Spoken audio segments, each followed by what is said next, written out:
Welcome to Conversate, our podcast where we engage in conversation. And on this week's episode, I, Aaron, am joined by Kevin and Marcus Huff. And we are in my car while we record this episode, traveling to our annual North Wisconsin District Fall Church Workers Conference. So if you're just listening to this, you'll notice that the audio is not as good as normal, but it's still worth a good listen as we're talking about pursuing health and all the wonderful things that come when we pursue Jesus. We pursue a holistically healthy life. So in this conversation, you'll hear us talk about our own stories of pursuing health and what that's looked like for each of us. And as always, our goal in this podcast is that you'll take something that you hear us talk about and then start another conversation with somebody else, put something into practice. And as always, we hope you enjoy this conversation.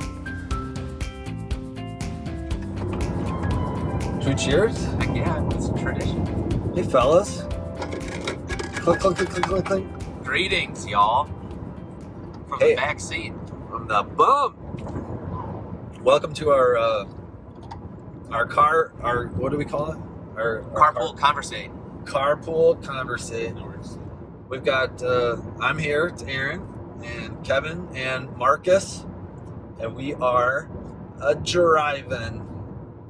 We're on our way to the North Wisconsin District Church Workers Conference in Wisconsin this week. And so on our little drive down, we figured, hey, let's do our Conversate in the car. So if the audio isn't the best, well, talk to Mr. Apple, Tim Cook, about my iPhone audio. So other than that, what do you think, fellas? I want to know what road we're on. Someone was describing a location to me, and they said it's off of this highway, and they thought it'd be helpful to tell me that. But I'm still learning UP geography. So what are we on right now? I always forget. I think we are on. We got to be on 45, I believe. 45. I think that's what we're on. Is that right? South of Bruce Crossing. We're between Bruce Crossing and Watersmeet. I always forget. This is the way I drive all the time. Are we heading south? I would hope so. Okay. If we're on our way to Wisconsin. Well, just like, I think, right, don't all the highways going south? They're odd numbers, right? Tell me what's not south of where we live, Kevin. Copper Harbor. It's the only thing I know. Canada? Oh, that too. I was thinking in the United States. Oh, oh boy. So yeah. Well, we're going to conversate about health, I think. Right? We packed our gym bags for this conference. Did you remember to pack your stuff? I did. Yep. All right. I did. Now working on boots. No boots. No, I won't be running in my boots this time. Well, yeah, a lot. I don't know. I feel like we've talked about it on the podcast before that, we do go to the gym together. Well, most of the time together, but at least we go to the gym. The three of us do, and because it truly is something that we value. This, I don't know, having a physically healthy life to the best of our ability. And I know I've had for me, different seasons of life where that has been more or less true. In terms of physical health or physical well-being. I mean, in high school I played a lot of sports and stuff, so it was just it was just part of life. And then I went to college and not so much. So I mean, I did intramural sports, and every once in a while I would go to the gym, but they talk about the freshman 15. I packed on, I don't know if it was just freshman year, but in college I put on about 50 pounds, which is a lot. And there was one summer that I worked as a camp counselor, and I think I lost 30 pounds, and then I went back and put it back on, and then went to seminary, and it was more of the same story. But then on my vicarage year, so that's the internship year, my supervising pastor, they had a little workout facility in a storage closet at the church. And so twice a week it was the pastoral staff. So there were 3 pastors and a vicar, and we would all work out together. And so I started getting back into shape. And then 4th year, went back to seminary and put all that weight back on. But then it was when Abby was pregnant with Hazel that we made a deal, or at least set a goal, that for every pound she put on when she was pregnant, that I would lose a half a pound. Ooh. And so that was kind of the downward trend, and then I've been able to mostly maintain.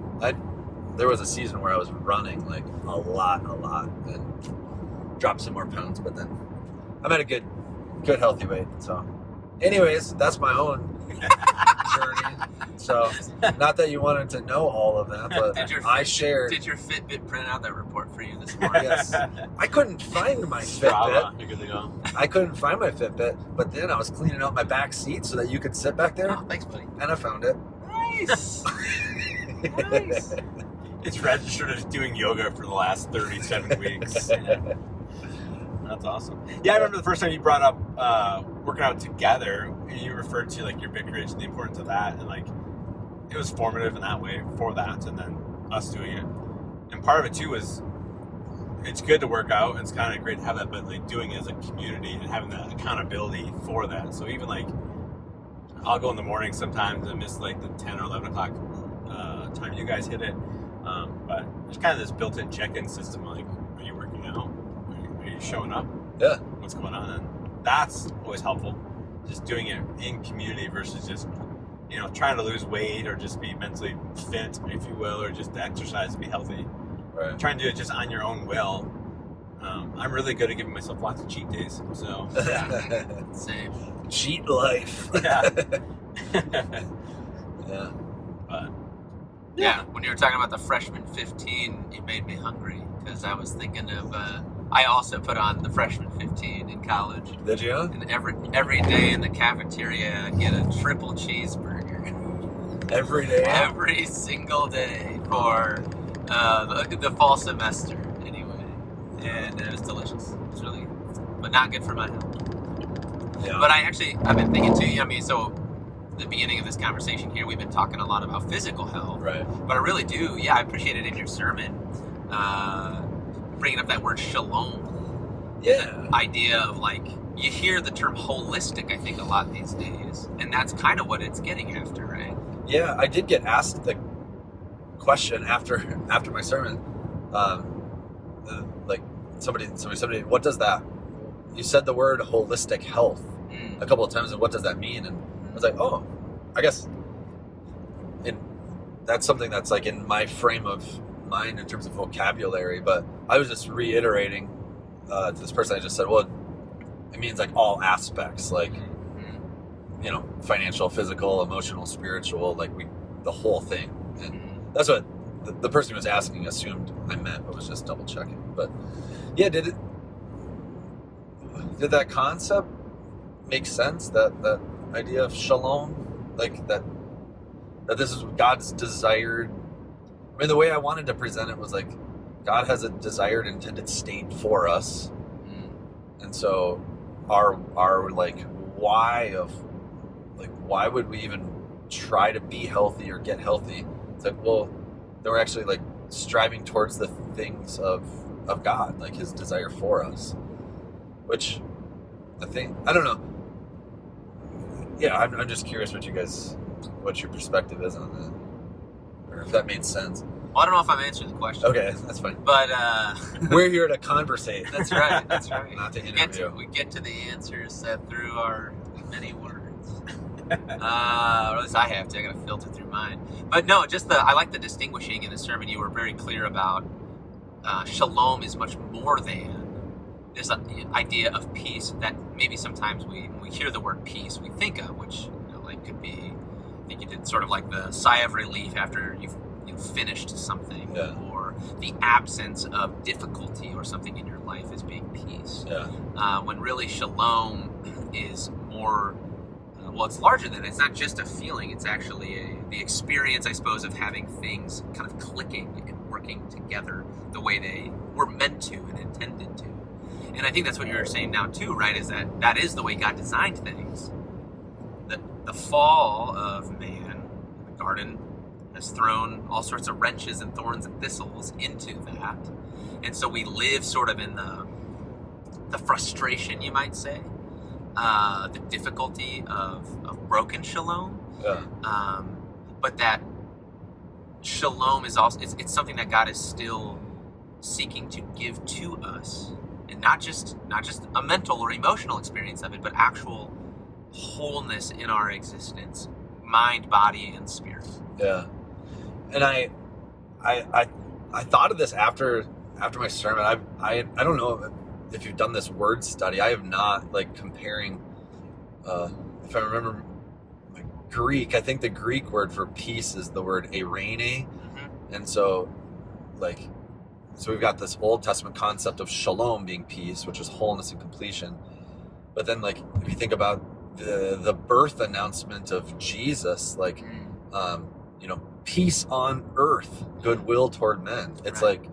like this, like the peace of God actually comes in flesh, in Christ, to bring restoration. And I made the point in the sermon, like, that's what Jesus is doing in his miracles. He's restoring to people that which has been torn apart by sin, and so I think, like, yeah, I guess I really want us to think through, like, the why behind, because with our, again, we've got these core values, right? So, and we put a verb, like an action thing with all of the core values. So is pursue health, and we don't want it to come across as just like law oriented things, right? Where it's like, make sure you're doing this, do this thing, and do this thing, and then you'll be a good Christian. And then you'll be alive in Christ, right? As if our life was generated by through our actions. Exactly, right. Exactly. Right. So, like, I just really, because I don't know, I made up these stories to prove a point, but they're based in some reality of conversations I've had with real people, and but, like, I just, my thinking with a lot of people, like, and as they are dealing with health stuff, especially those who are, like, trying to live a healthy life, it's like, well, it's just like the why do you care? Why, like, is it just to look better? Is it to prove your worth? Is it, but then also, even like in the secular world, I've wondered a lot, like, for people who don't believe in God, or maybe even for those who do, when we think about, like, the all of the medicine, all of the surgeries, all the things that we have access to for healing, essentially, it's sort of like, what is the end goal in this, And I wonder if for some people, and I've actually heard some secularists on podcasts say this, that for some people the goal actually is, like, eventual immortality, like, so I basically, it's like, I think there's this deep longing inside all people for life, for the wholeness of life, for essentially for eternal life, right? Which we know comes from God and from the resurrection of Jesus alone. But I just think there's this general sense of, like, things are broken, we want them well, but, like, the why behind it, I think, is an important distinction that we need to have as Christians. So I think too, like, as Westerners, we kind of compartmentalize health and wellness. Like, from a medical perspective, I have a headache, so I'll treat that spot in just that one area of my body. And I'm like, the interconnectedness of everything. So, like, this idea of whole body health is closely tied, like, biblically, they have that understanding. Like, be careful what you eat, be careful what you look at, be careful you participate, because it affects your whole body, not just that moment or that experience, like, the exercise is way more about, let's go to the gym, is way more just like losing some pounds, or right, like, it helps me with my anxiety, like mental clarity. I feel better. I mean, I look in the mirror and I think I've lost 10 pounds after I pushed like 5 pounds. It's just crazy how it works, but just like the mental, like, health can look different. You can still have be a little squishy but be very healthy on the inside. Yeah. You can be really thin and be really unhealthy too at the same point. It's more than just exterior wise. A lot of it for me. So when you think of spiritual health from a non-Western view, it is holistic. Everything changes. Not just one area of my life gets a little bit better, but it just, how would it not bleed through to everything in my life, from my relationships to how I run my business, to how I treat my finances, to what I consume, how I nurture God's creation all around me. And the idea of like our bodies being a temple, I think it's a hard one to sell. I was trying to pitch it with the high school kids and relate it, and they're kind of wrestling through this idea of my body's a temple. So we talked about our eyes, what we look at, when we see, and then I kind of got that concept, but we often don't think of our bodies holistically, I don't think. Just... Yeah. That temple imagery in 1 Corinthians, I mean, it's really, and it's not the first time in 1 Corinthians where Paul talks like that. He says it in 1 Corinthians chapter 3 also. So it's in 1 Corinthians 3, he's actually talking to like the church as a whole. You are a temple, but then in chapter 6, it's actually to the individual, like you are. So it's like as a congregation you are, but then also as a child of God, a baptized child of God, you are. And so you think about like, all right, well, what's a temple? What I think our best understanding of it would be like a church building, right? And so, at church, with our church building, we take care of it. Like we cut the grass, we want the, air conditioning to work, like the heat, probably even the heat to work. Like we just, repaved the parking lot. Like, why do we do these things? It's not for vanity, but it's actually to like tend to what God has given to us in a respectful and honorable way. Also, so that there's no distractions in that people can actually, hear from Jesus and meet Jesus. So like if our body is a temple of the Holy Spirit, like how do we, in what ways do we take care of it and tend to it? I'll push it even further. I mean, that's a lot of how it's run exterior, but like for them, the temple was this place where the Torah was read to them. Like what was going on inside of it? Like, is it being read? Is it being preached to them? Like, if you came to our church building and it was just good climate control and good paint, but nothing was happening inside of it, I think we often settle for that in a lot of ways too. Of like, we make it look good or look Christianized, we look healthy, but like it's meant for people that aren't, right? And to show up in that position to get the aid, to get the help, and be restored. It's a hospital for the sick, not a gathering place for the healthy. Right. So, no, that's a great line. Will you just say that? I've heard it's that different. It's a hospital for the sick, not a gathering place for the healthy. Yeah. I've heard different versions of that, where it's like a hospital for the sick, not a country club for the saints, or something. Yeah. But that's a huge point, because I think a lot of times we try to put on our best selves, and I think that's even been the custom for a lot of church, like put on your Sunday best, and there's nothing wrong with that, but I don't know. It's like the one story I told in the sermon about Betty, and this is actually like more based in a real conversation that I've had with somebody about like life looking or feeling like a fragile eggshell with these cracks and stuff. Somebody actually used that image and gave that to me about the way that they felt about life before knowing Jesus. But then the big change comes when you can actually like acknowledge the cracks, like acknowledge the faults and acknowledge the weaknesses, because it's actually in those things that where Jesus is often most present in our lives and where we experience his healing and his restoration. It's when we're covering up the cracks ourselves and trying to hold it all together, it's almost like we're pushing Jesus away and saying, I don't know, you shouldn't see this either, Yeah. It's kind of like our attempt to pursue, eternal life by purely medicinal or scientific methods. It's like, I don't need God for this. I can do it myself.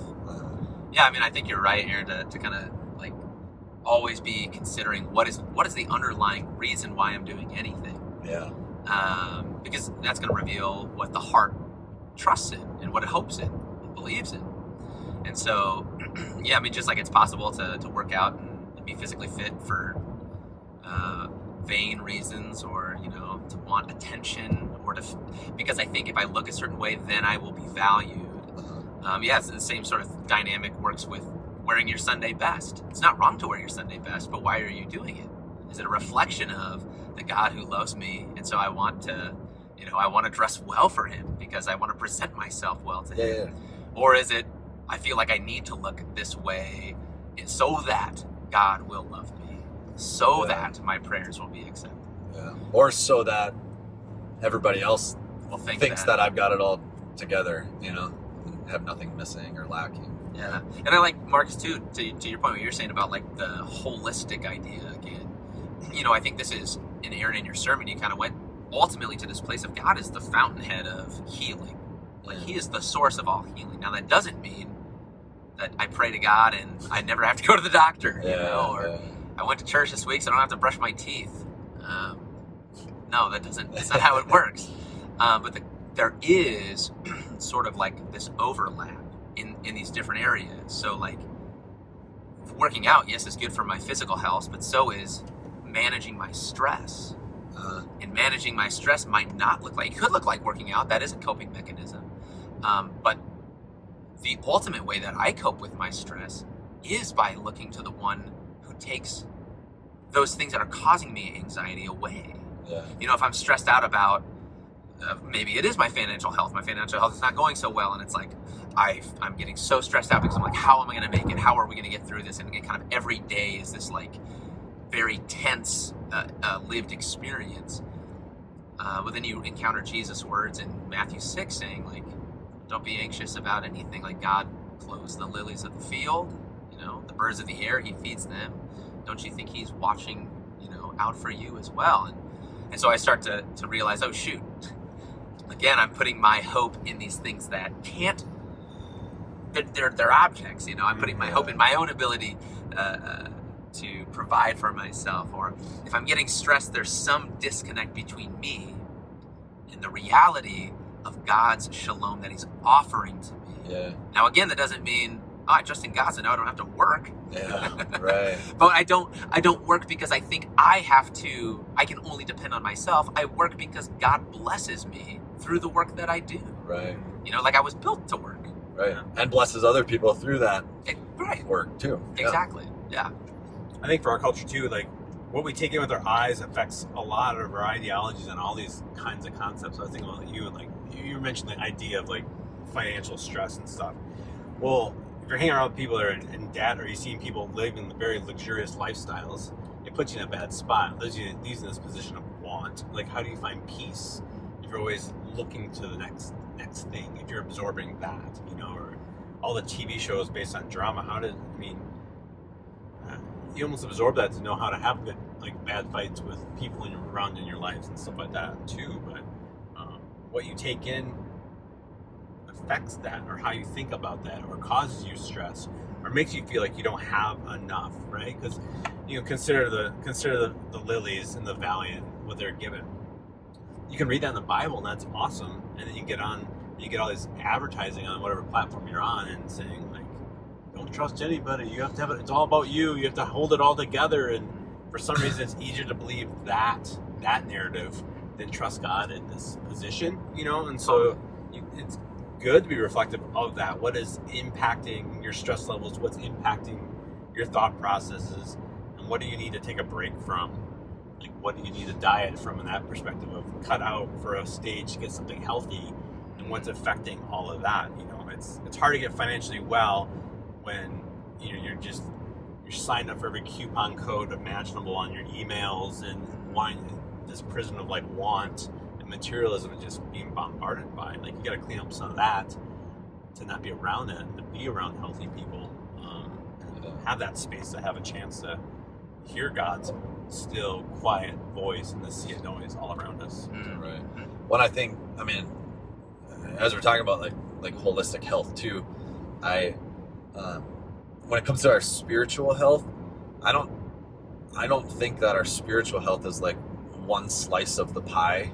You know, if you think about your life, you know, as a pie or a pizza or something, and you know, it's all sliced apart. You know, sometimes I think we think like, well, I've got this financial piece here, I've got this relational piece here, I've got this physical piece here, I've got this spiritual piece here. You know, I do my spiritual stuff, you know, maybe in my morning devotions and at church on Sunday. I do my financial stuff when I'm managing my budget. I do my, you know, physical stuff.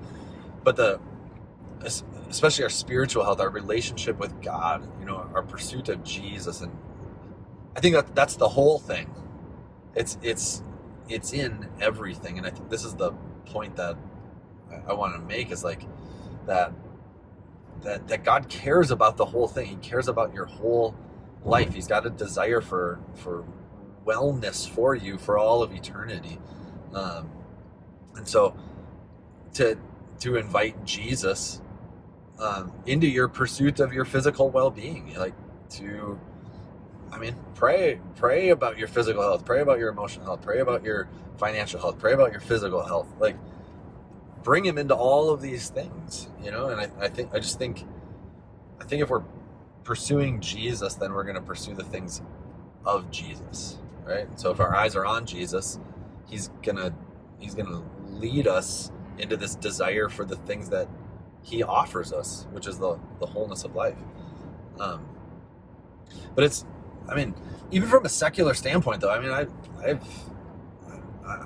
I'm no like wellness expert, but I try to pay attention to stuff. There's a lot of like science even backing up the interconnectivity of like your physical health and your emotional health. Mm-hmm. Like I know for a fact, like people that are battling anxiety and depression, like when they go and see a therapist, the therapist will oftentimes, you know, maybe they get medicine or whatever, but a lot of times the therapist will ask them a couple of simple things like, do you exercise? Do you have good sleep habits? Do you eat well and drink enough water? Very basic. It's like that kind of stuff, you know? Makes a huge difference. Right.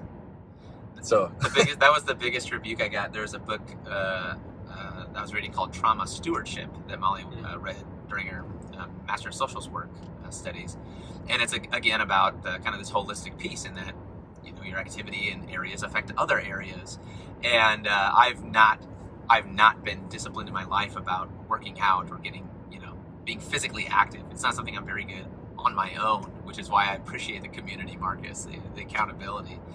But yeah, in one section it talked about how there was like 4 traits for folks who statistically like just did not experience mental breakdowns.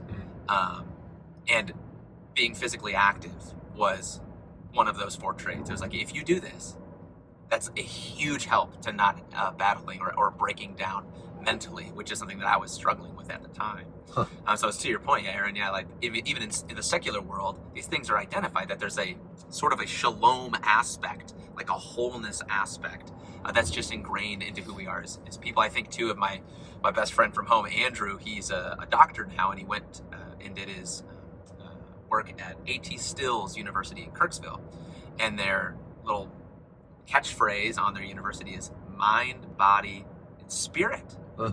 So it's not even just emotional and physical. They actually include the spiritual dimension as well, even in their work with their patients, knowing that. And I think this is also, I don't know if you're familiar with the blue zones thing, those areas where people live longer geographically than any other place on Earth. I've never heard of that. Mm-hmm. And spirituality is a piece of that as well. So yeah, we're more than just meat bags. That's what I'm trying to say. Well, they're picking it up. Like Netflix has a thing on the Blue Zone right now. You can check out that all. What is this? Can you say more? I've never heard that. So Blue Zones, it's a fella who did research on the longevity of life in particular areas of the world. Like just these little zones where people statistically lived longer by years. I mean, sometimes decades. And he identified traits or characteristics of those communities that seem to be part of what's leading to long life. Things like community, physical activity, I think the nutrition, right? What they were eating, and even the act of eating together. I think in a lot of those communities. Yeah.